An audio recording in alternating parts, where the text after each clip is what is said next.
Hey everybody, it is Bobby and Barry, and we're back with our latest episode of Care Tech and Tips. Today we're going to talk about dealing with email spoofing, passkeys, how you use those and what they're all about. We're going to talk some about tackling caregiving syndrome and how you can deal with that. And beyond that, we're going to talk about creating easier displays for loved ones.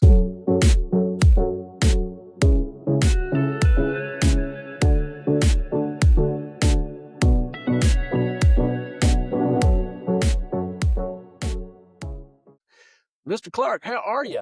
Doing fine, man. Ready to talk. It's been a little while. I know everybody probably has their summer things going on. I know you and I do. But I run into this particular subject as I talk to more and more family, and they're seeing more and more of the scams that are out there now. There's a new one that, well, it's not really new, but it's certainly more prominent than it has been in the past, and it's called email spoofing. And it starts off as you get a message from somebody you trust, and it says something like, "Hey, I need to meet you at 11. It's really urgent," or "I'm in trouble and I need your help," or something like that. And if you're not careful, what you think is that message is from that person and they're in trouble and you act urgently. And that might be giving them information that they don't need, or it could be even giving them money or funding that you think will solve their problem because you think you're talking to some loved one. So what we found is a lot of people are doing this and impersonating people. So they're not hacking that person's email. They're actually sending it from another email that belongs to them and just putting the name in front of it of somebody you recognize. And that kind of thing is called email spoofing. It occurs when the sender falsifies the from address or an email address of the header to make it look like it belongs to somebody you know. It's commonly used with phishing attacks and tries to trick people into opening an email or clicking on malicious links. For example, so you may see a thing that says to John Smith, but the actual email address might be hacker@maliciousdomain.com. And that's not your friend's John Smith's email. And it's sometimes aided upon because the clients we use for email do things to try to hide the technical details behind it. Right. So you only see the name. Yeah. Right. A lot of times it'll look like a link or something when you It see looks the like a name, link. but yeah. And most of them, if you take your cursor and put it on top of that link, it'll show you what the email address is. And they're not even being close. Although I have seen some things that are pretty obvious, but this doesn't belong to them. I mean, somebody was talking about being a governmental agency and it has a Gmail address. You know, that's not true. But you got to also be careful because what they can also do is take an address and make it very similar and do things like instead of I's, they put L's. Instead of E's, they put S's. You know, they're off just by one number. You know, instead of John Smith with no E, it's John Smith with an E.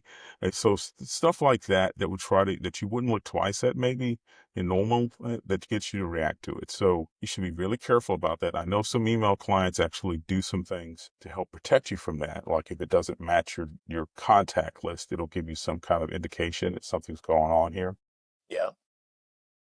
So as caregivers, we need to be aware of this because certainly your loved ones, if they're using mail at all, they're not paying attention to the details and it can really catch them up. So just to give you an idea of some of the terms out there, that's called spoofing. There are some other terms out there that you may hear, like phishing, which is a broader category of attack where someone is trying to trick you into do things. And spoofing is just one of the tools they use to do it. You may hear it also called social engineering, where because they know it's me and they know I'm friends with Barry, they use Barry as the contact because they think maybe that's someone that's familiar to me that I won't give a second thought to. And so just be aware, you can have large scale attacks like this on businesses and on groups. So one of the things that I saw was I'm a part of a nonprofit group. We got a little more prominent in our listing and we listed out some new officers. And that's when some of these hackers paid attention to that, or maybe on an Instagram account or something, and used those names to attack other people in the group. Gotcha. So just be aware of it. We're going to drop some information in the show notes about it. There's a couple of, I made a quick poster that kind of gives the simple explanation of it that you could use when you're talking to your loved ones. So you don't have to be all that complicated about it. So it's really about, trusting a display name only is not a good idea, and making sure that you don't click on suspicious links when you have an email. So just something to be aware of. And, it's becoming more prominent this summer. I've seen it more active in this way. So just be aware. I think that's great advice. And, it kind of reminds me of the spoofing thing. There's, for years, at least in my circles, there's a lot of my friends on Facebook you'll get a message out of the blue. It'll be like, well, let me back up. You'll get a friend request from somebody that you're already friends with. Sure. And then usually within about 24 hours, you'll see your actual friend put a message out on Facebook. I've been hacked. Don't click on anything that this person who claims to be me is at. Don't do any of that. Well, it really comes down to, like you said, it's not, they haven't been hacked. They've been spoofed. Someone's trying to pretend to be them, and they're playing on your feelings for that person or your relationship with that person to get an in and to get to your friends and to get, down the road, trying to get whatever they're hawking or whatever they're trying to use as social engineering to push their agenda. So yeah, spoofing is something you got to pay attention to. And you know what, Bobby? This past week, I had a weird kind of spoofing attack on me from I guess it's technically an email spoofing attack, but it wasn't trying to be somebody that I know. It was an AI trying to be a human or trying to Wow. pretend to be a human. So now that one blew me away. I got an email out of the blue asking actually something about podcasting and said, "Hey, we've looked at your we've looked at your YouTube.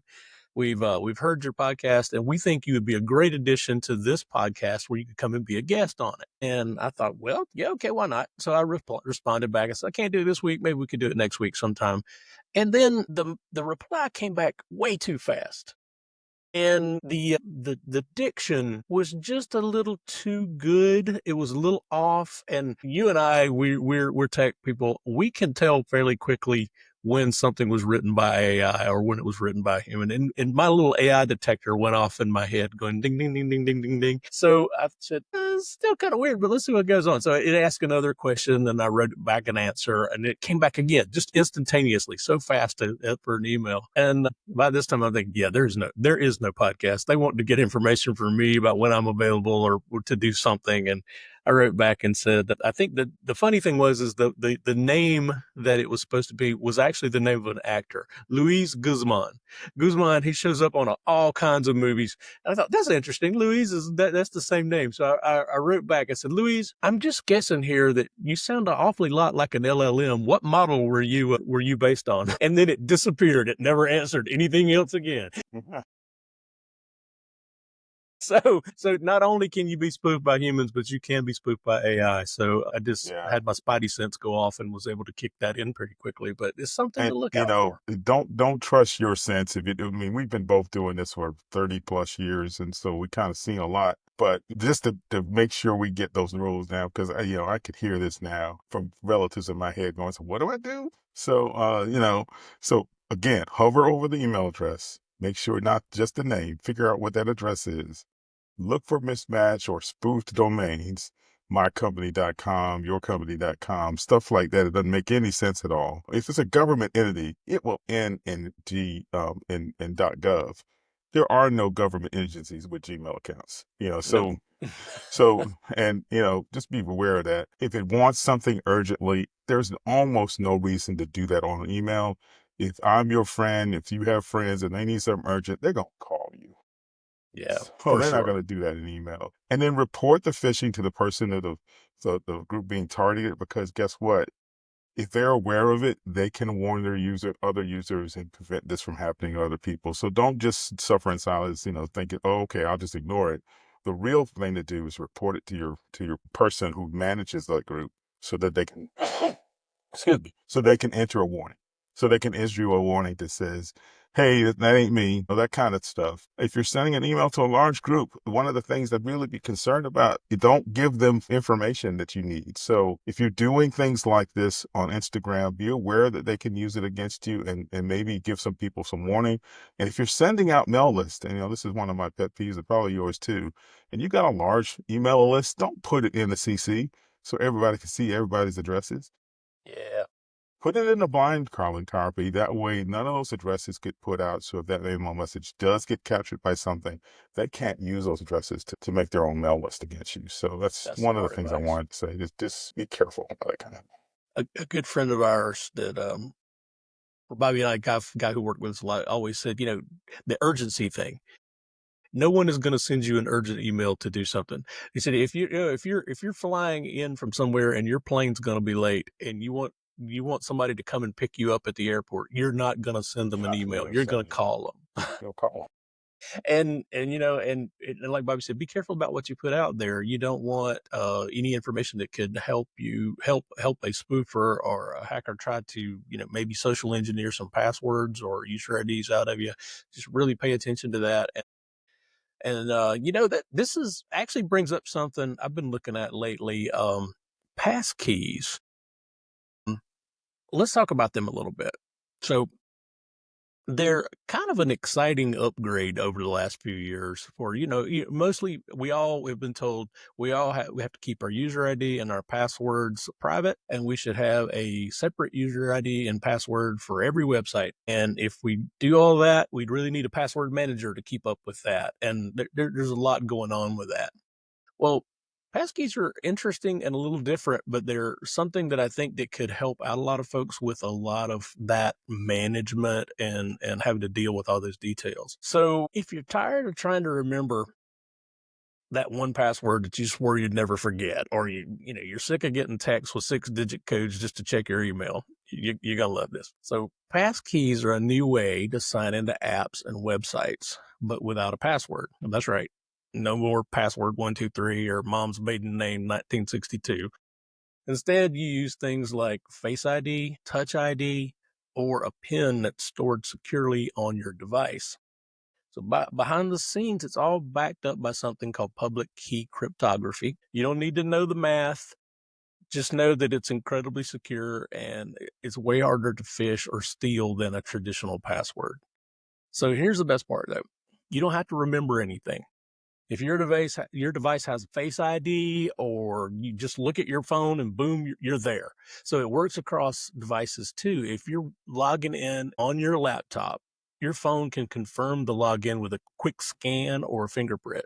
It's kind of like having a VIP pass that only you can use and nobody else can fake it. So Apple, Google, Microsoft, they're all on board with this. And it's rolling out slowly everywhere from Amazon to PayPal. There's see it more and more. So the thing is, next time you're creating an account that offers you a passkey, go ahead and tap that. That's you should do that, no doubt. You'll thank yourself later. And caregivers should consider using passkeys because they're way safer and easier than traditional passwords. No more forgotten logins, sticky notes with passwords, or helping a loved one reset their account every week. Passkeys can't be phished. They can't be stolen in a data breach or reused by accident. And they work with Face ID, Touch ID, a simple PIN. It's just one less thing to be stressed about in a world where caregivers already have plenty on their plate and a lot to be stressed about. And that brings us to our next subject here. Well, before we go, one thing to keep in mind with passkeys, when you set it up initially, don't expect your loved one to do that on their own. You Yeah, might that's true. need to walk them through it a little bit because it is different than most things. And, just tell them, hit on the passkey. I know we just did that actually, but, make sure it's the right thing because, I can see the spoof now. Hey, you got a passkey. Click here. But you want to at least walk them through it. And once you get it set up, then all those benefits apply because that way you don't have to rely on them remembering the password or you remembering the passwords, but you may have to do some initial setup. But it'll be worth it. Oh, always big time. And like you said, initial setup that it will take just a little bit, but we'll include some details in the show notes about where you can learn more about passkeys and, some of the things that support them at this point. So it's been kind of this week's kind of been a little trying week for me, and I think it's probably been a little trying week for you too. That brings us to something about that's probably near and dear to a lot of y'all's hearts out there, and maybe you don't even know it. Something called Caregiving Syndrome. You want to tell us a little bit about that, Bobby? Yeah, this has been around for a while. Caregiving has been going on for a long time. and there are a lot of people who have studied it. One of the things that they have named is this syndrome that comes up and is characterized by physical, emotional, mental exhaustion resulting from long-term care with another person, often a family member with a chronic disease or disability. It can lead to a lot of depression, it can lead to anxiety, and it can burn out if it's not addressed. And you really need to understand that it is not just you feeling your way. There are many people feeling this way, and you're not alone in that item. So, what are the common symptoms of this? Chronic fatigue, sleep disturbances, irritability, mood swings, emotional withdrawal, feelings of helplessness and resentment, and physical symptoms like headaches, of high blood pressure, lower immunity. And this is all studied by the latest study that I saw was 2023 from the Cleveland Clinic that talked about this syndrome. And we're going to put some show notes in there that will describe some of these items. But what I want to do is just quickly talk through some of the tips about how to do this and even just awareness of this is a feeling that you will get as a caregiver that is not uncommon to you. This is very common, and honestly, you should deal with it and see it as a part of your caregiving duty that this could happen to you. You need to recognize it. So ask for help. There's nothing wrong with asking for help. Don't try to do everything yourself. Involve your family or other professionals. Take respite care when you get that. That means sometimes you need a break, and it's okay to do that. And so for short-term relief especially, and there are actually resources to help you do that, not just with your family. You should also talk to them about that kind of thing. But there might be resources in your local area that might be willing to help you on that. When you do that kind of thing, be specific. Hey, can you cook this dinner Friday? Hey, I can't. Accepting help and failures is a strength, not a failure. So be specific about what you need, and you'll be surprised with how many people will come to your aid.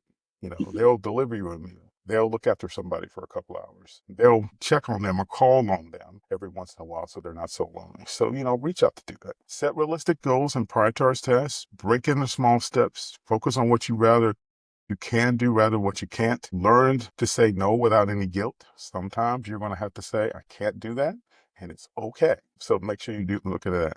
Establish a care routine. Make sure you get regular exercises, maintain a healthy diet, take care of yourself. Get sleep, do the activities that you enjoy, the reading and socializing. Just because you're a caretaker doesn't mean you can't do things for yourself. Join a caregiver group. There are support groups out there, lots of them.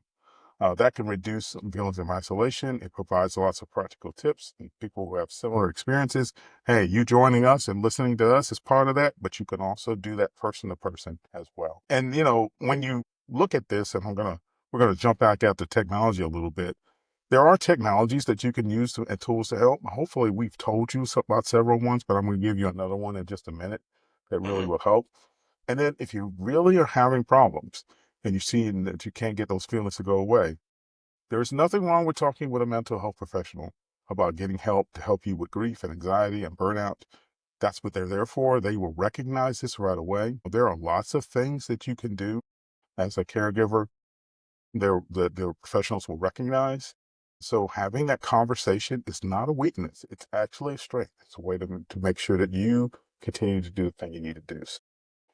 I know I need to hear that every once in a while. Barry and I tell each other all that all the time. Sometimes you have to internalize it a little bit. So if we're doing that for you, good. Take some of those steps and do it. 100%. And get over the thing that where you feel like you can't help, you can't ask for help, or that if you ever feel like if you're doing something fun or something interesting or something just for you, that's wrong. Get past that, because you need that as much as anybody else does, and there's no point in feeling guilty about that. I know I do sometimes. I know other I do people too. who are in situations that feel guilty about doing anything fun because the other person that maybe they're trying to care for isn't doing anything fun, or in their mind they're not. Doesn't make any difference that it's not even something that they would enjoy doing. So they're not Yeah. missing out on it. So there's those kinds of things. And I do think, Lee, you're exactly right about, just talk to somebody. A lot of these things in this list we're talking about here are just reasonable things that anybody can do, even if you're not a good caretaker. Those are good things to just take care of yourself in job and in your life. Just take those to heart, not just when you're under stress, especially the setting prioritize tasks and setting realistic goals. The routine, the self-care routine, making sure that you get your exercise, your healthy diet, prioritizing sleep and rest. All of those are good things, but ultimately, like Bobby said, just talk to somebody. Yeah. And don't feel like you're being a burden on whoever you're talking to. Chances are they want to help you. They want to help lift your load a little bit. And any lift helps. So yeah, so there maybe we'll bring some more kind of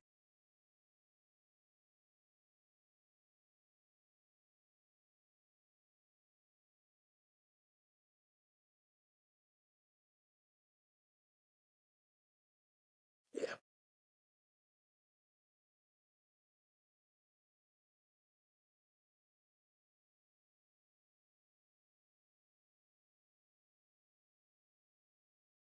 Tell me more. take this. Tip number 5 was use technology and tips why it matters. There's a really cool setup for doing that. Uh, and I'm going to look here to see if I can find it in the notes to make sure I've got it.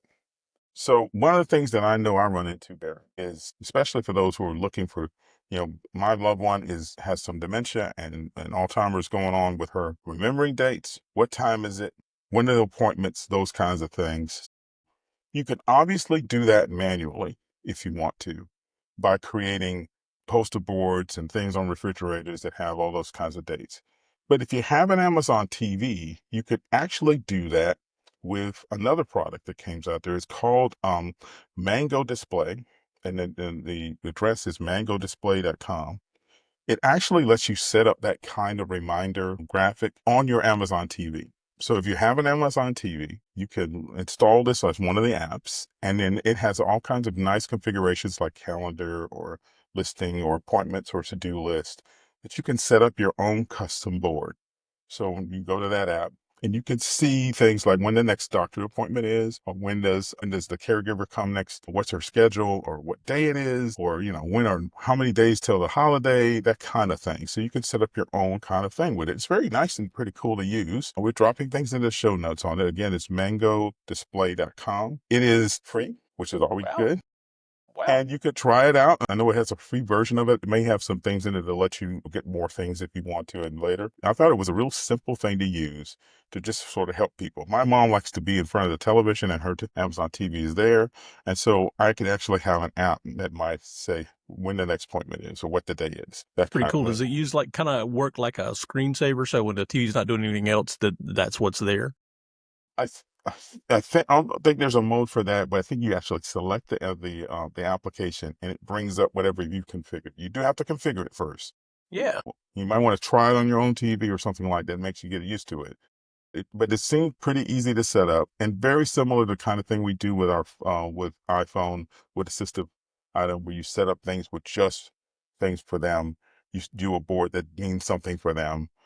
I wouldn't put too many things on it, especially if you're dealing with somebody who's having the reduced capacity. But there may be some things like knowing the date, knowing the next doctor appointment, that kind of thing that you can put up and they will all kind of remind it. So I thought it would be an interesting app to try, and maybe we'll pick some more apps in that line down the road as well. Again, it's mangodisplay.com, and it's digital calendar display is the name of the app. So there you go. Yeah, that looks like something that would be really helpful for a lot of people.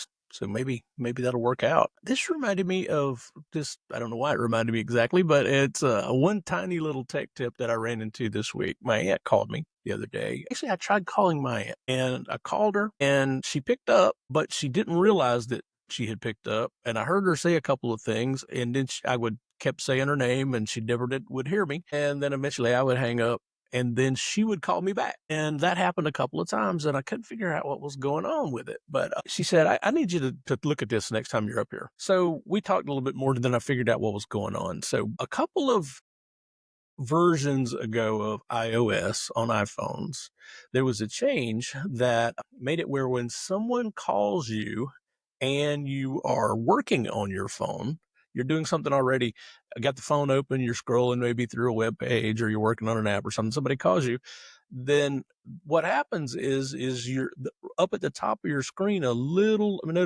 short notification comes up at the top that says so and so is calling you. Would you like to answer or not? You have a green button and a red button about whether or not to answer them or not. But it's fairly small.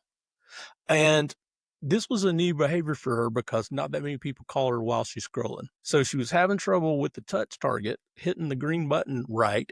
And when she did hit the green button, it kind of threw her into confused state. She couldn't quite get to the how to turn the speakerphone on and all that. It was very confusing. And I finally figured out what was happening there. And she said, it used to be when I would just, when somebody calls me and I'm not already on the phone, it works great. But if I'm already on the phone doing something, somebody calls me, I can't hear them. I don't know what's going on. So I found out how to fix this problem. Okay. And I've seen it before. It's pretty easy. There is a setting. If you go into settings, you go down to apps and you look at the phone app. If you scroll down a little ways, there is a section there about notifications for incoming calls. One is either a banner, which is the default now, which is the banner at the top, or full screen.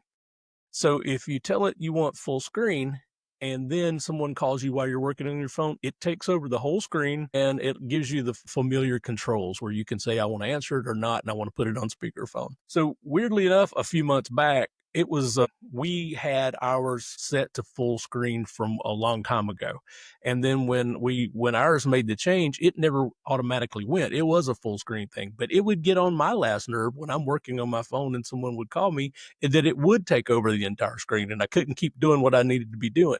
So it's interesting. So I ended up switching mine back to just banner so I could continue like I wanted to. But my aunt, that did not work for her at all. So I've got her all back on full screen and it took care of the problem. So it's amazing how many little tiny changes that happen on every update that you don't think anybody's going to pay any attention to. But they do have an effect on people in their workflow. So, one of those things. Yeah, as a caregiver, I kind of think it's my job to jump into those new operating systems and try them so I know what to expect. So you need to do that too. Mostly Apple and even Google have ways for you to back up to the old interface. So just looking for that can help. And that's pretty much this. It's backing up to that old way of doing things and having it take over the screen. So sometimes I wish I really, it's a double-edged sword. I love how much that they update things and they're continually improving and continually changing things because part of me just likes to see that. But part of me wishes that there was a mode of just leave it alone. Yeah. Take care of the security, cover everything under the covers, but leave the interface alone. It bugs me. And it may not just for me, but for that I have to support people who have to deal with those changes. So my aunt loves to ask the question, loves to say, I don't understand why they changed that. And I'm like, yeah, I don't either, but it did. And it happened. So you're going to have to deal. It's another promotion, another prompt for what we've done before with this assistive mode that it doesn't change much there. And their focus is on making sure that the interface stays very similar. So, if you think you may have a person who, maybe assistive mode is a better deal for them because you won't have those kind of changes, even across some system upgrades. So, because they know what it's for. Yeah. So think about that. Yeah, that's a possibility for some folks. It really is, to make it a little bit simpler. But I did ask her, I know a couple of episodes ago, I might have mentioned that I taught her how to use the alarm clock, and she has been digging it. It's working great for her, and she's just happy as a clam with that. And it really just took a couple of times just to show her how, and she was awesome with it. So, and she's 90 years old. She has no trouble with it. I love it. Yep. Love it. Hey, so if you like what we're doing, you think what we're doing is useful, then we really encourage you to write us a review, subscribe, let people know, give us word of mouth about the podcast so we can continue to do this and spread our community. That'd be great. And if you're listening to us with just audio, know that we do have a YouTube channel. You can see our smiling faces, and I'm getting a little bit better about the editing here. We may be able to show you some screen overlays about what some of the products that we're talking about and some of the processes that we're talking about. So feel free to come on over to YouTube. It's youtube.com/CareTech and Tips. I think you'll find us really quickly, or just search for CareTech and Tips, and we're out there. We hope you have a lovely couple of weeks, and we'll be back and see you soon. All right? Yeah, stay cool. Stay cool.